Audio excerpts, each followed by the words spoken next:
happening to my friend Trisha's husband. He went to Dr. Cameron Dastery at Modern Surgical Arts of Denver. For real? You get good results? He got great results. Call him, honey. Call today. They're offering complimentary consultations for the fan listeners. 303-470-3400 or at modernsurgicalarts.com. The West isn't just a place, it's a feeling. And this January 10th through the 25th, the National Western Stock Show presented by Common Spirit Health brings the heart of the West to Denver. So saddle up for 16 days of rodeo action, family fun, and championship livestock. This is where tradition meets excitement. This is who we are. We are the West. Tickets available at nationalwestern.com. When it's cold, the last thing you want is your home's heater to quit on you.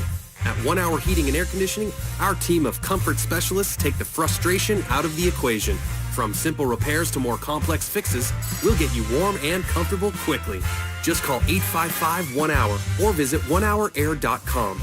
Don't forget, we're always on time or you don't pay time. Always on time or you don't pay time. independently owned and operated, licensed in their respective state or county. The Crohn's and Colitis Foundation has been at the forefront of inflammatory bowel disease research and care for over 50 years. Learn more about research, education, and support at Crohn'sColitisFoundation.org. KKFN and KKFN HD1 Longmont, Denver. You're listening to Denver Sports 104.3 The Fan. It's Reaction Monday, powered by Silter Har Motors. Here's Denver Sports Tonight.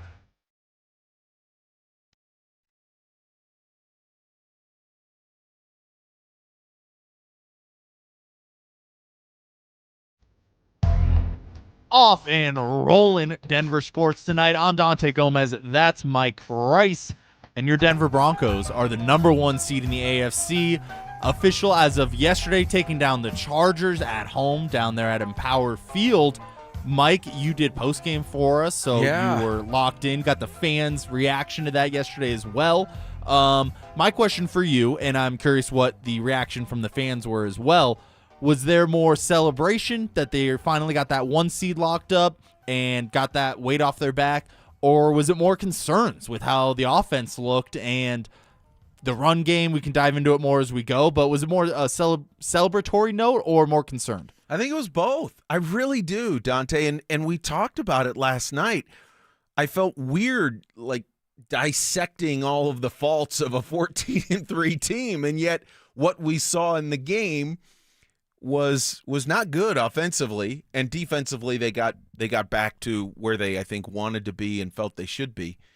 But it was both, and I think it really just depends on how you view this team. I refuse to let this opportunity go by without smelling the roses. I just think it's so difficult to do this, and when it's unexpected, at least it was unexpected for me to see the Broncos go 14-3 and wind up the top seed in the AFC. I'm going to enjoy that.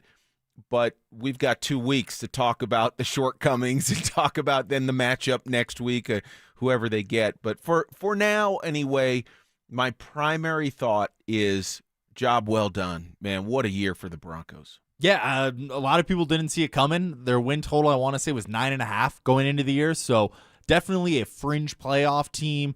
But I don't think anybody saw them going out and winning the 1 seed. I think you could say that for a handful of teams in the AFC playoffs, though, so I don't want to make it sound like the Broncos are the only team that overachieved. Obviously, the Patriots go out and win. I think they also won 14 games this year, but the Broncos had the tiebreaker. The Jaguars go out and win the AFC. They'll be the 3 seed. So I think there's a lot of teams out there that overperformed expectations. The Broncos just being the best of them at this point, being that 1 seed going into the playoffs. And we'll get to the bigger picture of the AFC playoffs maybe later on in this segment or in the next segment. But let's start off. Let's keep the train rolling on the high notes of the Broncos and their season so far. The defense, it really looked like it returned to form. Do you think that has to do more with what the Broncos defense was able to do, or the fact that they're going up against a backup quarterback in Trey Lance? Well, it didn't hurt that they were going up against Lance and a lot of other backups, but that unit played really well, the Broncos D.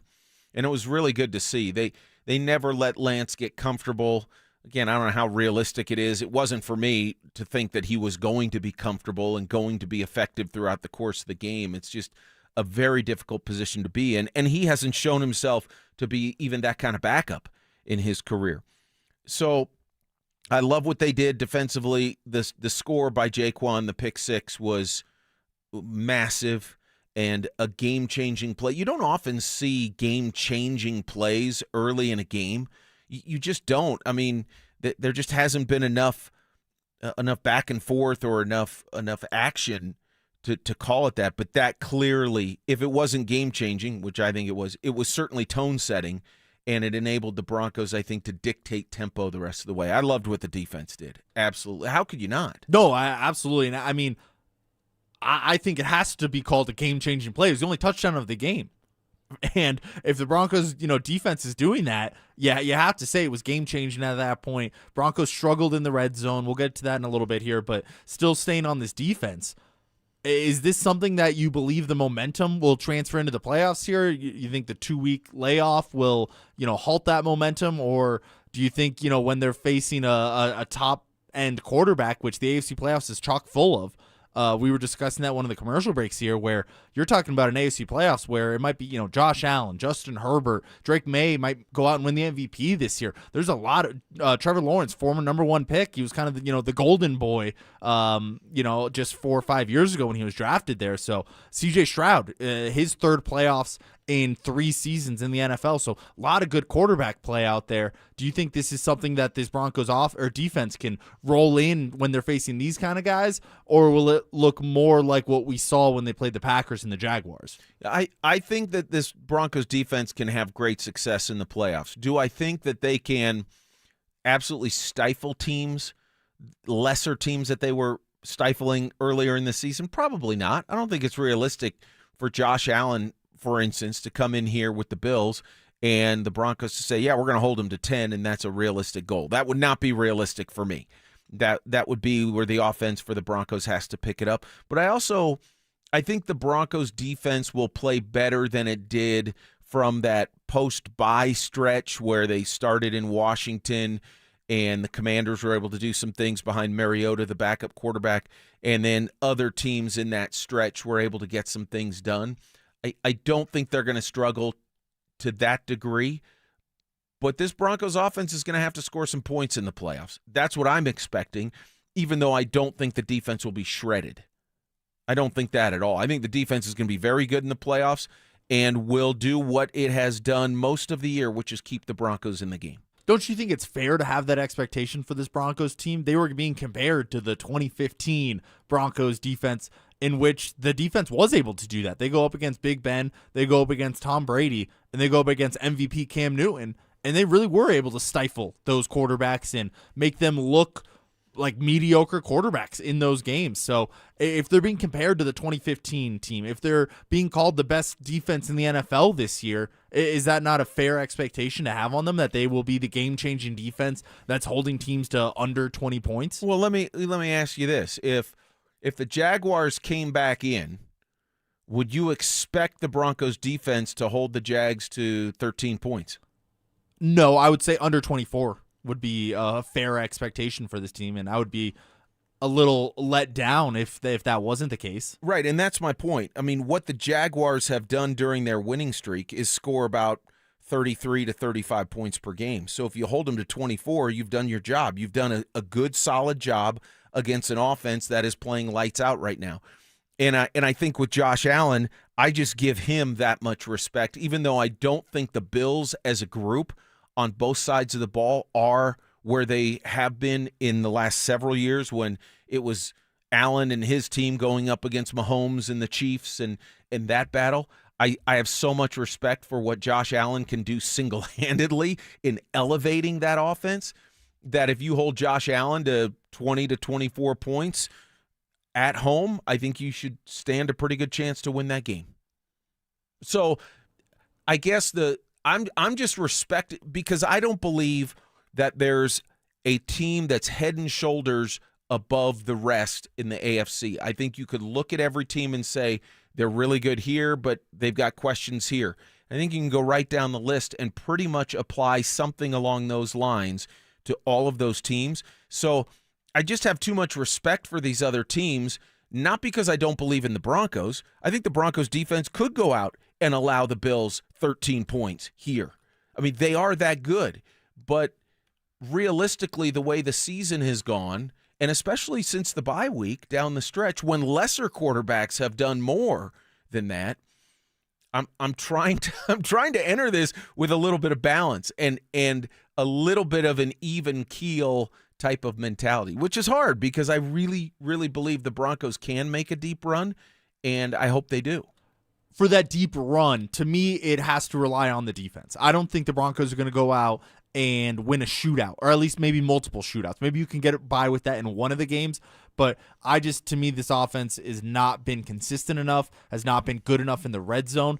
And you just mentioned there that you can go through every single AFC team and look and point to them and say, this team's really good at this area, and this team has a flaw here. What would you say that is for the Broncos? Let's say you're outside perspective. You're doing radio out in New England. You're saying, all right, the Broncos are good. Obviously, they went out and deserved the 1 seed. They're really great here. What's that flaw for them? Well, they can't score enough. They don't score consistently enough, and they don't run the ball consistently well. But on the flip side, would you say the really great part is the defense? No question, of course, absolutely. And at home, you'd like to think that gives them a little bit of an edge. But again, other coaches and other players are looking at film. They're looking at what the Jaguars did here.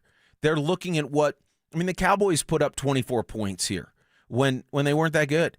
And the Packers put up 26 points here. They're looking at that tape and saying, what did those teams do? What did Washington do on the road, or when the Broncos were on the road, and getting the ball out quickly? Even Nick Bonito said that was one of the contributing factors to the declining sack numbers over the last 6 games or 8 games or 10 games. So there's too much parity. Here's the other thing, Dante. Yes, we can step outside of Denver, look in from the perspective of a fan or a coach of another team, and look at the Broncos and say, yeah, this is where we can attack them. They're really good here. Their defense is stifling. But you know what? Nobody is looking at the Broncos, even going on the road, and saying they're unbeatable there. I don't believe they're saying that. Because these other teams have a pretty good body of work themselves, and the Broncos have shown that they're beatable here.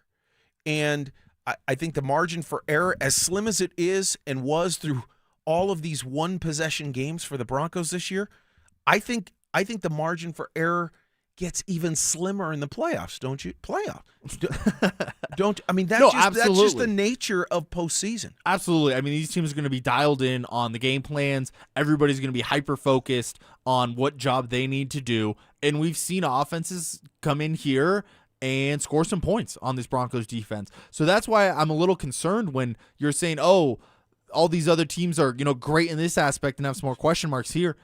I don't know if the Broncos are great on defense. I think they have they can be great at times on defense, but I think there's some holes in terms of teams getting the ball out quickly. Teams have found out the recipe to scoring some points on the Broncos defense. I don't think it's something where no matter what, the Broncos defense goes out there, lines up, and you can expect the other offense to be, again, under 24 points on any given day. I think you're also assuming that the Broncos are not going to be able to score 27 points in a playoff game at home. No, I think they can. And let's transition here to the offense, because that's obviously more of the concern here after last game, after yesterday's game particularly.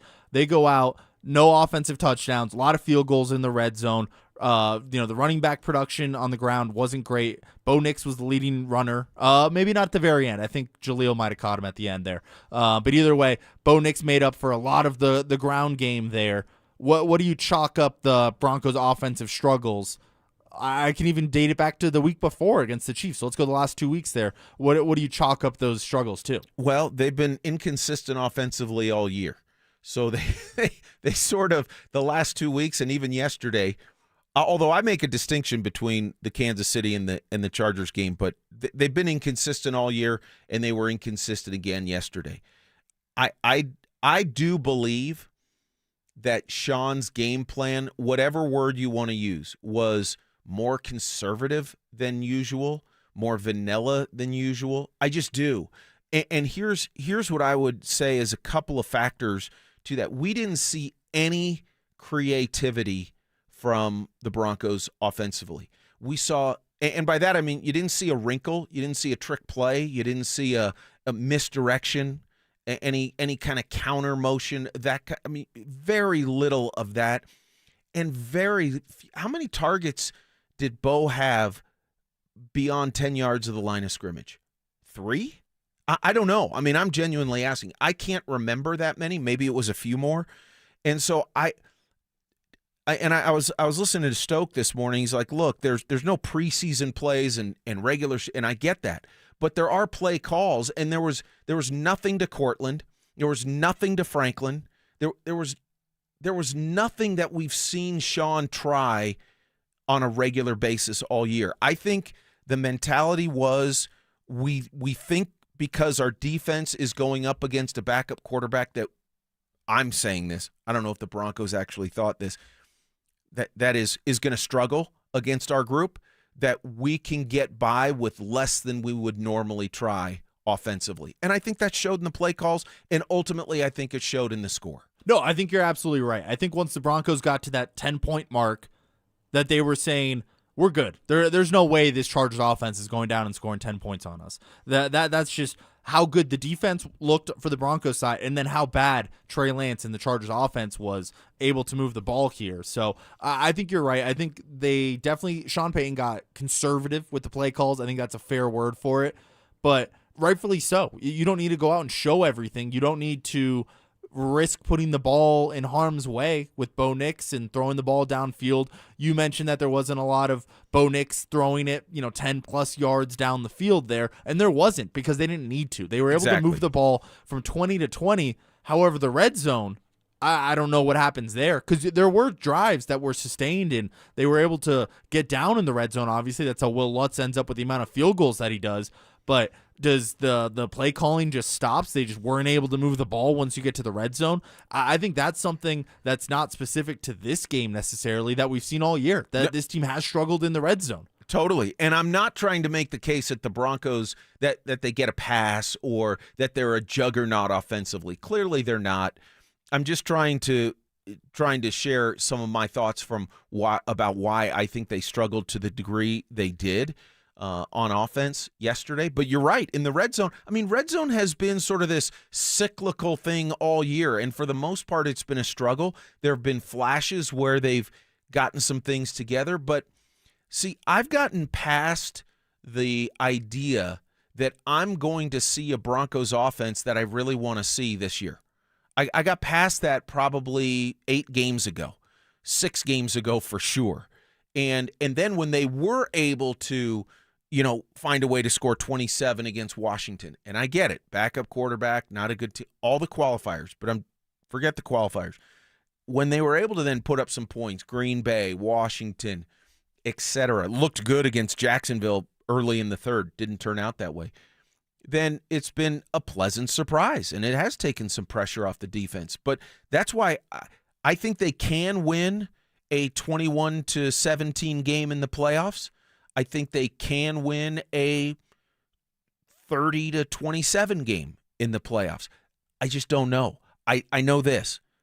Whoever they play in Denver in 2 weekends, probably going to be a really close game. I know that's not saying much, but I mean, Dante. No, I mean that's what we've seen all year from him. That's what we've seen all year, and it was probably about 2/3 of the way through the season, and I started talking about this on postgame.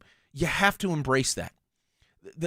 Even when they air quotes should blow somebody out, you might as well embrace the fact that if they do win by more than one possession, it's not going to be the way we want it to be. No, and that's fair. And the 21-17 imaginary playoff game there, is that 7 field goals? Because I know dang sure it's not going to be 3 touchdowns. You know what? If it is, so be it. Right? In the playoffs? No, yeah. In the playoffs, it truly is. Whatever it takes to get it done. And the Broncos have shown that they can do that. And that goes from putting up 30-plus points on the Giants to winning 13-10 over the Raiders on that Thursday night game. So they've definitely shown that they can win in multiple different styles. But you look around the AFC and you see the Patriots are putting up 30-plus points a game the last 5-6 weeks going back there. It just scares me that some of these other teams are more of a well-oiled machine so to say, and the Broncos are a little more grit and grind to winning, and maybe that helps them in the playoffs. And maybe it comes out and shows that this offense struggled against not great defenses, and then you go up against playoff defenses, and they're really going to struggle. So I think it remains to be seen, but I think it's hard to be confident about the Broncos offense and knowing what version of them you're going to get on a week in and week out basis. I agree, and I like this on the RamosLaw.com text line from the 4426. This conversation needs to include the offense's responsibility to sustain long drives. And the Broncos offense has done that.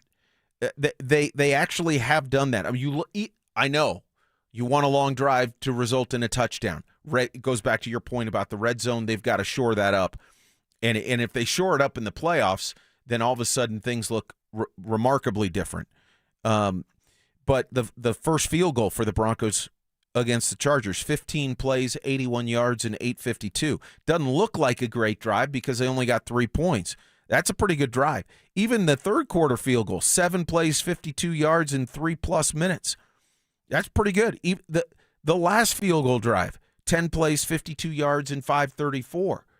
Those aren't chop liver drives. Those are ball control type of drives, and we saw it even more on display in Kansas City on Christmas night. So I think it's a positive that they have been able to control the ball against these inferior teams, inferior units.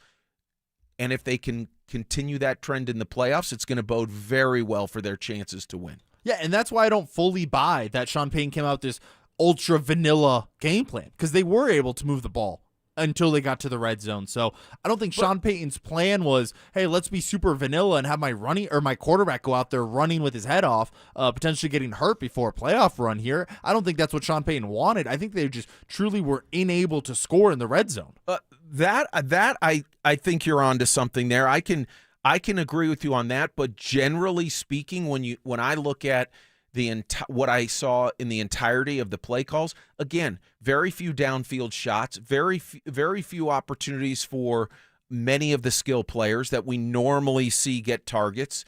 I mean, we didn't see Adam Troutman get one ball, and I'm not saying that he's the top of the list target guy, but they have used him in different ways. They've used the fullback in different ways. They've obviously used the good ones, Franklin, Cortland, some of those guys. They started to use Pat Bryant there in the second half, but before that, he had been out of things. So that's why I say I think Sean knew and felt, maybe I don't know if he knew, but he felt like this is my belief, they could likely be effective enough, accomplish the goal of winning the game without opening up the offense, being closer to the vest than they usually are. Now, in the red zone, yeah, even against the Chargers, even with that kind of offense, you'd like to think they'd be able to score, and they didn't. And that's why all of us are talking about the fact that what do we expect 2 weeks from now? What do we want to see? And I think a big part of this conversation is the lack of the run game and the fact that RJ Harvey here, 15 carries, 28 yards, 1.9 yards per carry. That's just not getting it done as your leading rusher, or at least leading carrier of the ball there. Jaleel McLaughlin was a surprising little spark for me. I did not expect that version of him to come out. I thought he might get some opportunity given the stakes of the game and the opponent of the game, that the Broncos are going to be in command of this game yesterday. So he was a bright spot there. 6 carries, 41 yards, 6.8 yards per carry, a long of 10. Him and RJ Harvey, similar longs there, 10 and 11 yards. So very similar burst to them, but it looked like Jaleel was able to be more consistent on the ground. Do you think that's going to factor into that divisional game? Do you think Jaleel will be up from those 6 carries to maybe closer to 10 carries? I certainly wanted. I'm right with you. I wanted to see that yesterday, especially when Jaleel started well. I mean, he was running effectively, and he just looked like he had a bit of a burst, a little bit of surge, and all the rest, a little spark. And then Harvey ends up getting 15 carries, and Jaleel gets 6. I'm not a play caller, but I look at that and I go, man, if I see a guy off to a pretty good start, I might just ride that horse for a little bit. And Sean didn't do that. And he hasn't done that. That's not been something he's done. So do I think Jaleel will get more run in the playoff game, the divisional round? I don't. I think Sean will use him at least to start, much like he's used him to this point, which is sprinkle in carries, sprinkle in a pass out of the backfield, see if he can pop a big one, see if he can provide a spark with a big play, double-digit type of play, or, long run, whatever it is. But do I think Jaleel's going to get, 12 carries, 15 carries in the playoff game? I don't think that. Would you like to see him have more carries than RJ Harvey? Well, would you? I think I'm still going to stick with Harvey. I think there's just something more there that Harvey can bring that Jaleel doesn't quite have.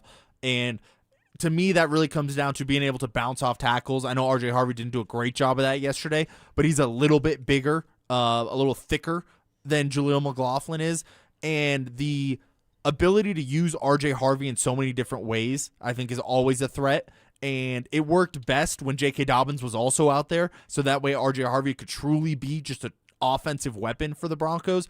That role changes a little bit once Dobbins goes down earlier in the year, and Harvey has to be more of the lead back and that weapon. So I think you still have to use Harvey more than Dobbins. Use a second-round pick on this guy. You were very confident in him when you at the time of drafting him throughout the season. Sean has had nothing but great things to say about Harvey too. So I think Harvey's going to be your guy, and hopefully he just has a better performance than what we saw yesterday. Yeah, I don't think there's going to be a change. And I think, too, what we don't know is Sean's true thinking about what he thought he could get done before this game started. And if he did go into it thinking, I'm going to play it closer to the vest, and because I think we can, and I think we can get away with it, I think we can still win the game, and then we'll just we'll have less on tape for other teams to study, or we'll draw the consternation of one portion of Broncos country, whatever he might be thinking. I don't know why he would go away from what his primary order of operations has been when all of a sudden they have a home playoff game. So I'm in total agreement with you. I think Harvey will be the guy who gets more carries than not. He will be clearly the primary running back, barring injury, in that divisional round game. And I think Sean will continue to use Jaleel because there's a respect for the skill set there, and it's genuine. Sean likes Jaleel McLaughlin and the type of runner and player that he is, but do I think that instead of 15 carries, RJ is going to get 11 and Jaleel's going to get 13? I would be stunned if that happened and there was no injury involved. Real quick on the way out here before we go to break and move on to a little bit bigger picture in the AFC. Bo Nix, 8 carries yesterday, 49 yards. Do you expect that to continue? Do you think Bo Nix is going to be carrying the ball out of necessity almost to get the Broncos drives, keep them moving? I wouldn't mind seeing it. I wouldn't. I mean, I think around that 6 to 8 range is where I'd like to see Bo carrying the football. Designed runs as well? Sure. Design, scramble, whatever. Now, would I predict 8 designed runs for Bo? I think that would be high. But when I look at a total number that combines scrambling and trying to make something when a pass play breaks down versus a designed run, I think 8, 7, 8, 6, 7, 8 is a good number to start with, because I think it adds a dimension that can just be very effective if they don't overuse it. And what I think will be interesting is how will whichever defense they face play Bo. Will they half spy him? Will they spy him at all? Will they say, you know what, let him run, we can contain him? I don't know. I think they have to have that element that's incorporated to keep a defense honest. What's your number as far as carries for Bo? Combining the two, design versus scrambling. I think you nailed it. I think you could do 3 designed runs, and then, obviously when plays break down, he does have that athletic ability to add a couple more in there. Maybe it's 3, 4, 5 more than that. So I'm with you. Anywhere from 6 to maybe even 10 on the high end if you really need it. Fourth quarter of a game, you're driving, and Bo Nix is not able to move. Maybe the defense on the other side is really heavily playing in that deep shell coverage, and that underneath runs for Bo Nix are open, where he could run for 4 or 5 yards at a time and just keep the chains moving.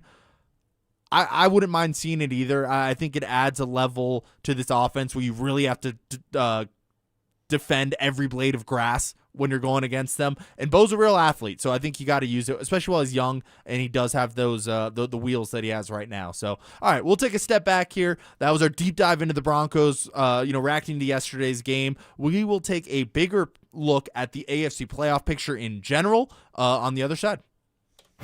The Broncos win their 14th game of the season and finished as the #1 team in the AFC. With an extra week to prepare, will the Broncos move one step closer to a Super Bowl return? Denver Sports 104.3. The Fan. Hi, Dan Cicchini with Dunright. Great pricing options and bank financing? You bet. Kitchens, baths, counters and floors, finished basements, windows and doors. Done right since 1985. You have our word, we'll treat you right at Done Right. Visit drhi.com. Thanks. If you're considering sedation dentistry and want to learn more about it, Clarkson Dental can help. When it comes to your health, you want to make sure you know all the details. The highly trained professionals at Clarkson Dental have your answers. Learn more at coloradosedation.com. Hey Broncos country, it's Terrell Davis here. You know, in the game of life, our most valuable asset is our health. At Fitness Gallery, we have deals everywhere, up to 50% off. Visit one of Fitness Gallery's 7 convenient locations from Colorado Springs to Fort Collins. We have you covered. So, you're ready to propose, huh? Yeah, man. She's definitely the one. What are we thinking about the ring? I got my wife's at Hellsberg. I couldn't recommend a better jeweler. I could use some help with that. Man, go to Hellsberg. I had no idea how many details you need to consider. Did you know you can get a natural or lab-grown diamond? I didn't. Figure out what she wants. Trust me, they'll make it happen. Start your story with Hellsberg. Shop in store or at hellsberg.com. Hey guys, believe it or not, golf season is just around the corner, and that means the newest gear and the latest tech are starting to drop. It's Stoke here from my friends at Embers Golf. If you want to hit the ground running in 2026, now's the time to get dialed in. Book a custom fitting at Embers Golf and experience the newest equipment built to elevate your game. I know, trust me, I got set up last year, and spots fill up fast. So get in, get fit, and get ready to play your best season yet. Get everyone in the family ready for golf season at Embers Golf in Westminster. Embers Golf, ignite your game. Men, the new year is here, and if you're like many of us, you're ready to improve your health. But if you're feeling low energy, not sleeping well, or not seeing results in the gym, keeping that resolution can be tough. This is Jeff for the Rocky Mountain Men's Clinic, and if those symptoms sound familiar, we can likely help. They often point to low testosterone, and treating low T is what we do. But this year, we're also helping men go further with 4 targeted body composition plans featuring growth hormone peptides, NAD+, GLP-1s, PDA, and more, designed to boost energy, support metabolism, enhance recovery, and accelerate fat loss. With our low T treatments combined with our body composition programs, most men notice real improvements. More energy, better focus, improved sleep, stronger workouts, and often a renewed sex drive as well. So call us. Your initial visit is just $99 and includes blood work and a medical consult. And if you start on treatment the same day, your visit is free. Call 720-440-7900 or visit RockyMountainMen'sClinic.com. Featured therapies are compounded and have not been evaluated nor approved by the FDA. Provider prescription required. See website for details. The University of Denver brings you the best athletics in the metro area. From lacrosse, basketball, hockey, soccer, gymnastics, and more. We have a sport to cheer on at DU. Ticket packages are available to meet your busy lifestyle and are easy on the wallet. Learn more on our digital platforms, including denverpioneers.com.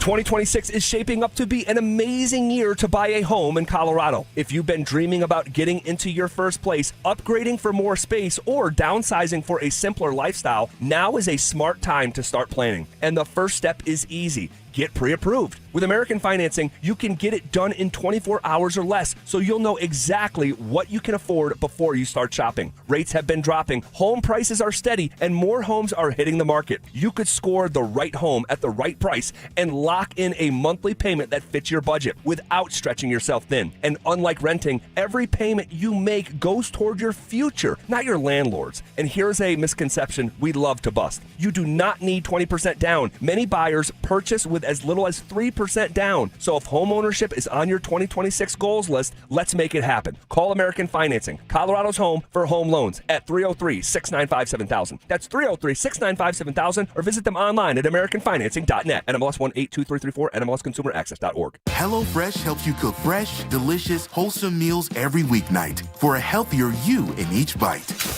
This is more than just dinner. It's feel-good made from scratch. HelloFresh. Nothing hits like home cooking. Try now at HelloFresh.com. Mike Evans here for Copperhead Plumbing. Your home doesn't have to flood before you know there's a problem. With the Mow and Flow Smart Water Shutoff System, you can monitor your home's water usage in real time right from your phone. You'll get notified the moment a leak starts. Trust Copperhead Plumbing for professional installation. Ask about installing a Mow and Flow system today. Copperhead Plumbing, built to last. Call us once, you'll forget the past. Copperhead Plumbing. They plumb different. They plumb custom. It's Reaction Monday, powered by Silter Har Motors. Here's Denver Sports Tonight.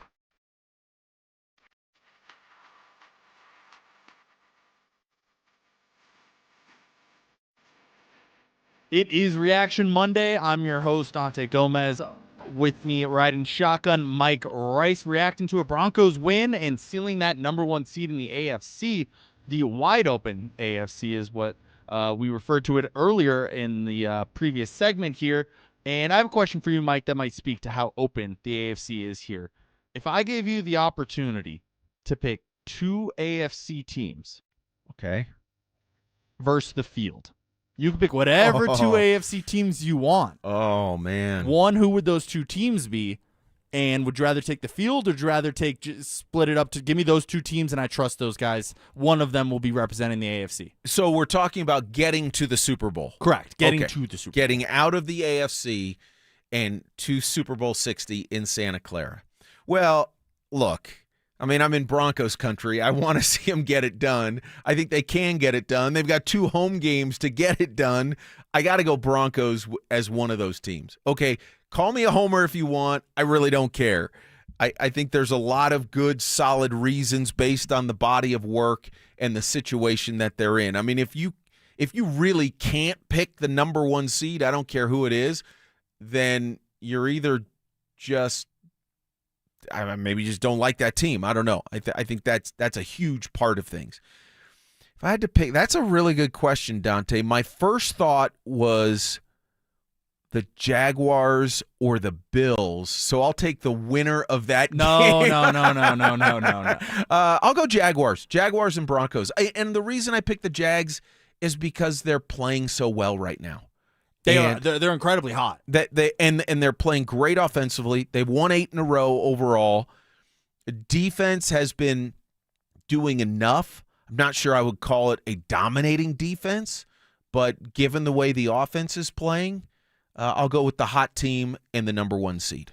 I think those are great choices, but to me that still speaks to how open the AFC is. Sure. Because if you ask me, you get Broncos or Jags or the field, I'm going to take the field. I think that there's just so many good teams. Between the Patriots are going to be hosting a playoff game, maybe 2 if they're able to beat the Chargers this upcoming weekend. The Bills, obviously Josh Allen has a history of losing in the playoffs to the Chiefs, but still being a really good quarterback in a lot of those games. The Bills don't lose those playoff games because of Josh. They lose it because of a lot of other reasons surrounding him. So what about you? If it was, but none of those reasons are stronger than they've been when the team as a whole was stronger. Do I think the Bills could get to the AFC Championship and the Super Bowl? Yeah, I do. And it speaks to the parity. It speaks to the balance in the AFC field. I just like the chances of the Jaguars or Broncos getting there. No, I think so too. So if I asked you, you either get the Broncos or the Jags or the other 5 teams. Oh, I don't get both those 2 teams? No, you get both. Oh, I'll take the 2 teams. You take not the other 5? I will not take the field. Oh, see, no. I think I'm still taking the field. I just think it's that open, and I just Trevor Lawrence has never really impressed me in a playoff game. Obviously, Bo Nix only has 1 playoff game to speak to it, so you're taking 2 guys there that maybe aren't the most trustworthy playoff performers from what we've seen. The only 2 trustworthy AFC quarterbacks are Josh Allen and Aaron Rodgers. And I'm not a believer in the Steelers, and Rodgers is not what he was clearly in his prime. And so, I mean, Justin Herbert hasn't done it either. So, I mean, in terms of making a deep run in the playoffs.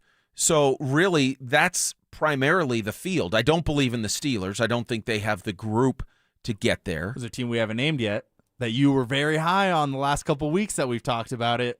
The Houston Texans. Yeah, that's CJ true. Stroud, third playoff appearance in 3 years. Yep. Went out and won a game last year over Justin Herbert and the Chargers, and that defense is rolling. I think it's fair to call that defense the best in the league. Them and the Broncos, I think, are 1 and 2, and then there's Seahawks maybe you can throw in there too, so those three, and then a gap behind those. But I just think there's so much depth out of there. So the other teams, are they concerning to you, or it's one of those where my hypothetical game I gave you made you pick 2, and you would have liked to pick a couple of the other teams? No, as well? I mean the Bills are a little scary. The Chargers are intriguing. That's how I would describe those two. I'm not giving the Steelers much of a chance. And honestly, I do think the Texans will win in Pittsburgh this weekend, and I think the Broncos will beat the Texans here if that's what it came to. Everybody talks about the Texans' defense. But you kind of hit on it. CJ Stroud in the playoffs hasn't done it enough for me. And I don't think on the road that – I'm not saying the Broncos would knock him out of the game again as they did when they were down in Houston. But I'm going to have to think about it for a while to see CJ Stroud put up 31 points in Denver. And – Trevor Lawrence just did it. And everybody says, well, Trevor Lawrence hasn't done it. Trevor Lawrence is on a heater right now. And I just really respect that. Is that the Trevor Lawrence coming of age that everybody thought we were going to get when he was the number 1 overall pick out of Clemson? Perhaps. Is it a factor of better coaching? Undoubtedly. Do I think it's just going to disappear in the playoffs? I don't. In fact, I'll pick the Jaguars to beat the Bills this weekend. Yeah, no, that they should all be great matchups. The Jags-Bills game should be great as well. Team that's done it before, not done it in terms of winning Super Bowl, but Josh Allen's MVP winner, a lot of playoff victories to his name, versus the Jaguars are kind of the hot upstart. And for my next hypothetical question for you, let's suspend the NFL playoff rules for just a sec. Okay. The wild card round ensues and the teams win. Those matchups are the matchups. Who would you most want to see coming to Denver in the divisional round? Wow, that's a really good question. Probably the Steelers. It could happen. No, it could. If 2, 3, 4 seeds all win, that's exactly what it would be. That's why I said let's suspend the NFL rules for a second there. But it would be the Steelers, even though it is within the realm of possibility. I think the Steelers, well, they have the worst record of the playoff teams. And I would much rather see the Steelers than the Chargers. I would rather have the Broncos play Pittsburgh over Josh Allen and whatever Bills team is around him, including this one. Certainly the same can be said for Trevor Lawrence and what the Jaguars are doing, and I think Drake May is terrific. That Patriots-Chargers game might, to me, be the best matchup, the most interesting matchup, the one I'm looking forward to the most. I mean, if you suspended them all, who's the team you want to see the most or least for the Broncos? Least? I think I'd go with the Texans. I think that defense is scary, and I don't want to see this struggling offense go up against that Texans team. I think the most might be the Chargers for me. I don't think there's a great answer to any of these. I think that's why they're in the playoffs, obviously. They're all playoff caliber teams here. To me, I think it's the Chargers. I think they're just a little beat up. Obviously, Joe Alt and the other tackle, whose name's escaping me right now, Rashawn Slater, are out. They've been out all year. Justin Herbert's dealing with that left wrist injury. We saw some other guys sit out of the game because they have some lingering injuries from yesterday as well. So I think I know Harbaugh has been great against Sean Payton during his career, but I just think that team's a little too beat up. And coming into the cold of Denver, which the weather should start to be a little colder here. I saw some stat that the Broncos haven't played a game under 60 degrees all year. in Denver. That's exactly right. First time ever. Yeah, which is just absolutely incredible. You never see that here in a cold weather city where, usually you get a snow game every single season. So haven't quite been that yet. So we'll see, but I think there's no great answers. And I think that speaks to how good the playoffs are going to be, how good of a wild card round we're going to see. And we will preview that next, along with reaction to that thrilling Steelers-Ravens game from last night. All that's coming up on the other side. The Broncos followed up their 2024 season by winning 14 games, reclaiming the AFC West and securing a first-round bye in the playoffs. Are the Broncos destined for a return to Santa Clara for Super Bowl 60? Denver Sports 104.3. The Fan.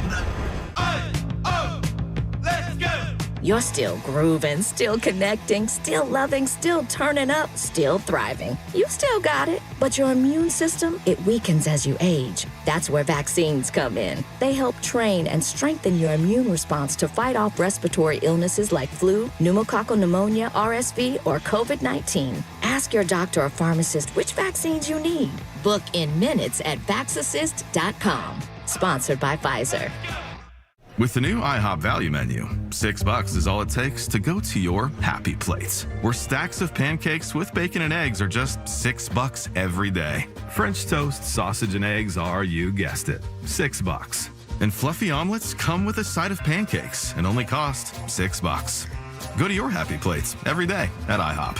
$7 in some locations. Available every day for a limited time at participating restaurants in the U.S. Hours may vary. No substitutions. Not valid with other discounts or promotions. Prices may vary. I remember brushing my hair and looking down and thinking, oh my gosh, do I have any hair left? I used to look at women with thick, beautiful hair and think, why doesn't my hair look like that? My thinning hair is making me feel so old. If you want thick, healthy, gorgeous hair, then you need Hair Volume from New Nordic. With clinically proven ingredients like apple extract, biotin, and millet, Hair Volume nourishes your hair follicles to promote thicker, healthier-looking hair. Say goodbye to shedding, thin, and dull hair, and hello to thick, healthy hair with Hair Volume. Since taking Hair Volume, the shedding has all but stopped. Now, instead of being jealous of other women's hair, I have friends who are jealous of mine. My hairdresser couldn't believe the difference in my hair. Now she's using Hair Volume too. Available as a tablet or delicious gummy, Hair Volume is available online at Amazon and NewNordicUSA.com, or find Hair Volume in the hair care aisle at your local CVS. This is a special alert to all Americans who own a vehicle with less than 200,000 miles with an auto warranty about to expire or with no warranty coverage at all. Due to a decline in the economy, CarShield is announcing a low-cost month-to-month vehicle protection plan that is now available to the public to save any driver out-of-pocket expenses on future auto repairs. Call now to find out how you can pay almost nothing for covered auto repairs. Yes, you heard that correctly. Pay almost nothing for covered auto repairs. An open phone line has been established for all drivers to call for a free quick quote. Call 800-292-4541 now. Drivers who are covered will not have to pay for covered repairs again. This protection plan is at an all-time low. Additionally, drivers who activate this vehicle protection today will also receive free roadside assistance, free towing, and car rental options at no additional cost. Call us for your free quick quote today. 800-292-4541.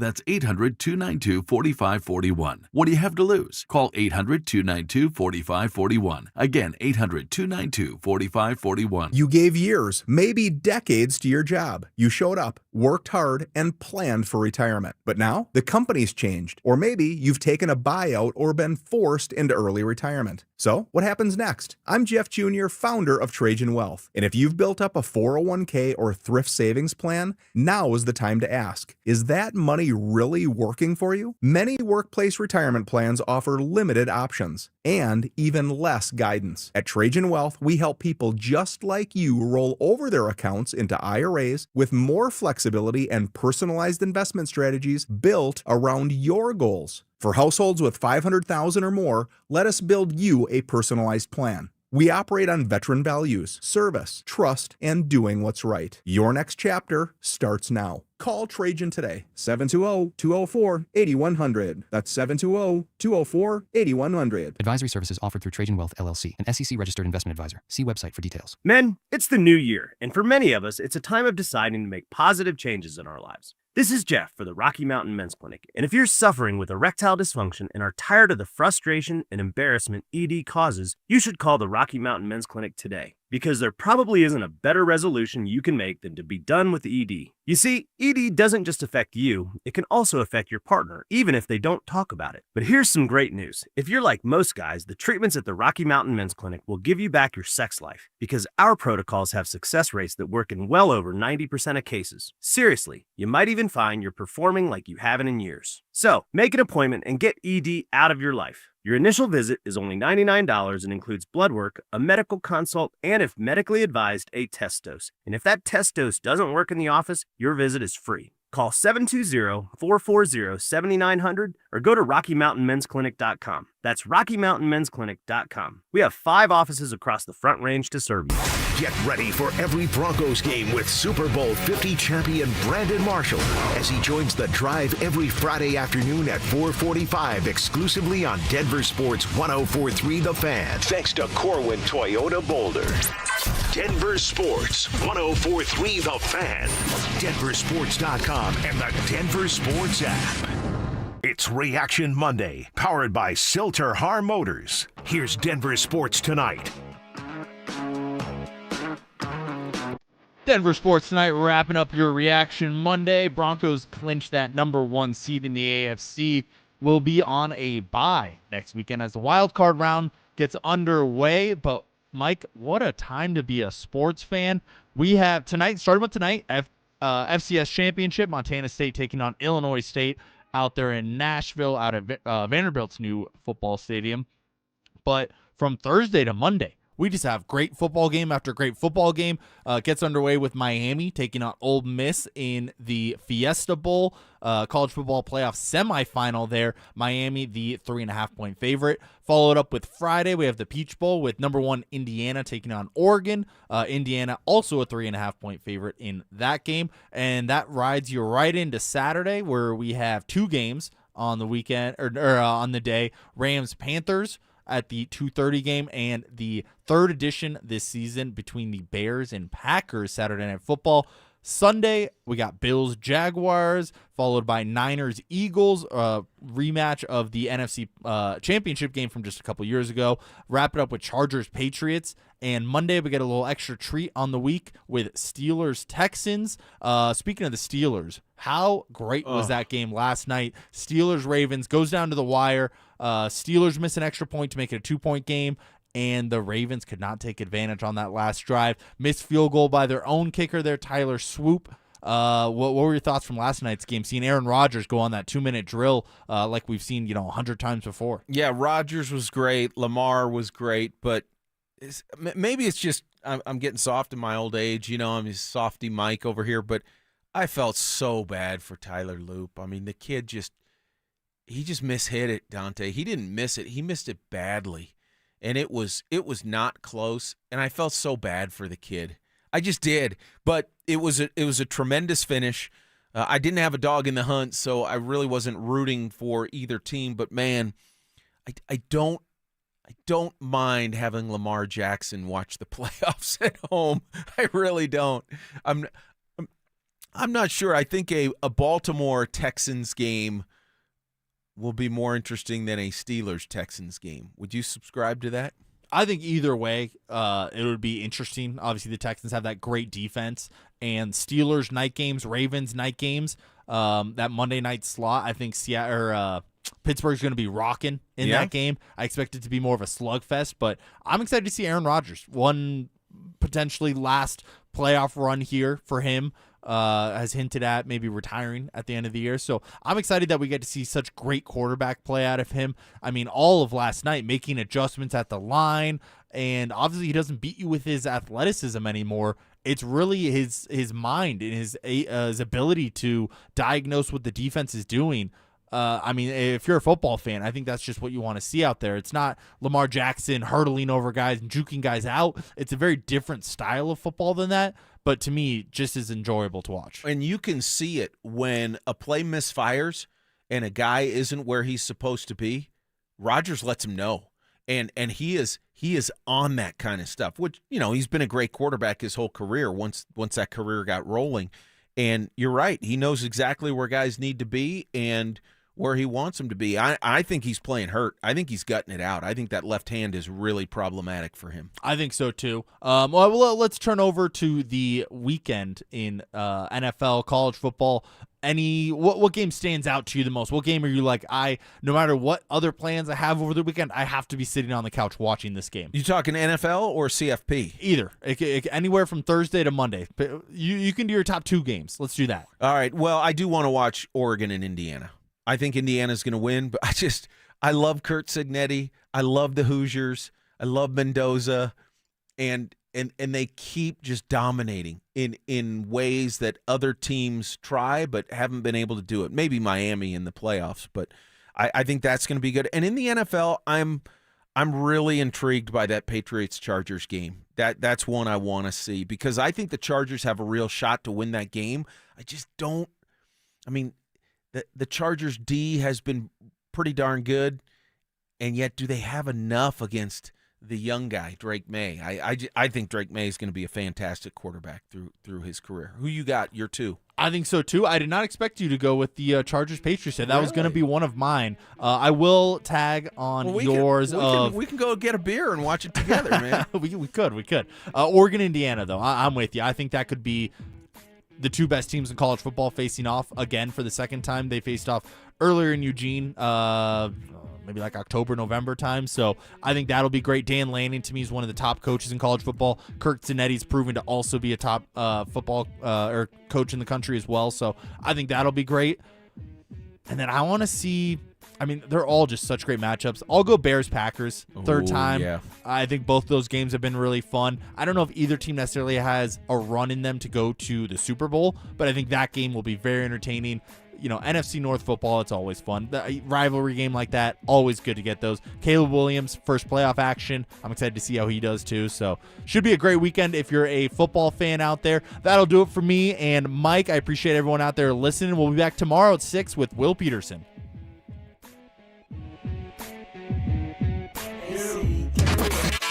The Broncos took care of business against the Chargers and closed out the regular season with a win. After a roller coaster season, does Sean Payton have his team dialed in for the playoffs?